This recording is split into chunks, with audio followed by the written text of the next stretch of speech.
following is a 24 Hours podcast.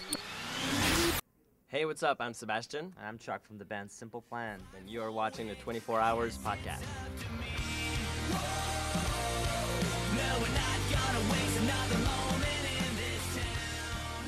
Chuck and Sebastien from Simple Plan, welcome back to Vancouver. Now, you were saying before we started recording that you actually went out a little bit last night and saw the city a bit?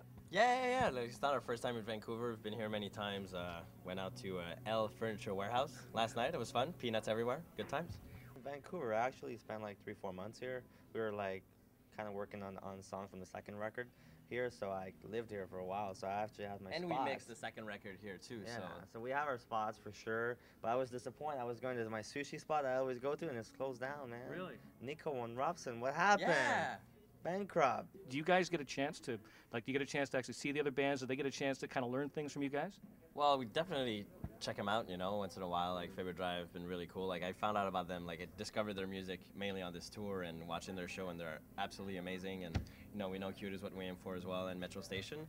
If they learn things from us, I don't know about that, but it's fun to be a bunch of cool bands get along together. And you're from Quebec, and it's a province that's not without its cultural divides and its language barriers and things like that.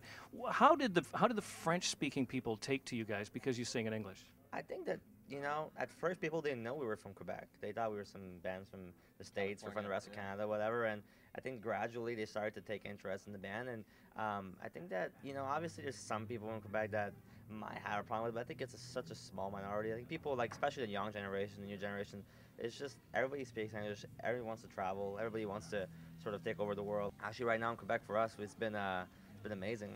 All the media has lots of coverage on the band, actually more than ever, and it's everywhere. And people seem to be embracing the band a lot and very proud of the fact that we have success around the world, and the band's been doing great. And I mean, we have our biggest shows there. We just did 2 Bell Centers sold out on this tour, and yeah, it seems like in Quebec we couldn't do better. You had the chance a couple weeks back to mentor on Canadian Idol. Yes. Now that must be pretty cool when you get the chance to give guidance to young up-and-coming musicians. Did anybody do that when you were coming along?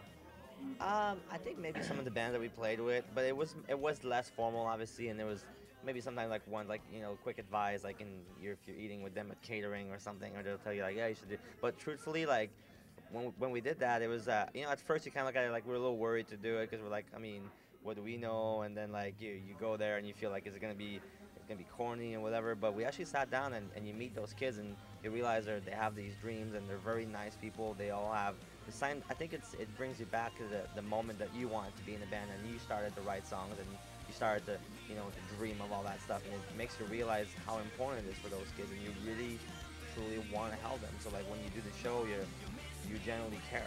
Canadian Idol has chosen your song "When I'm Gone" to be the song that when people are being booted off, it's sort of a reflective look at their career. Is that kind of an honor to know that they're using your song?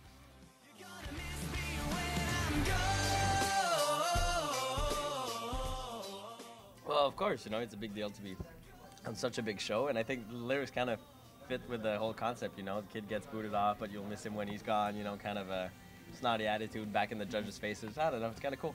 Finally, you guys, you obviously make a conscious effort with each and every new record to sort of reposition yourself or come up with new imaginative ways to make records.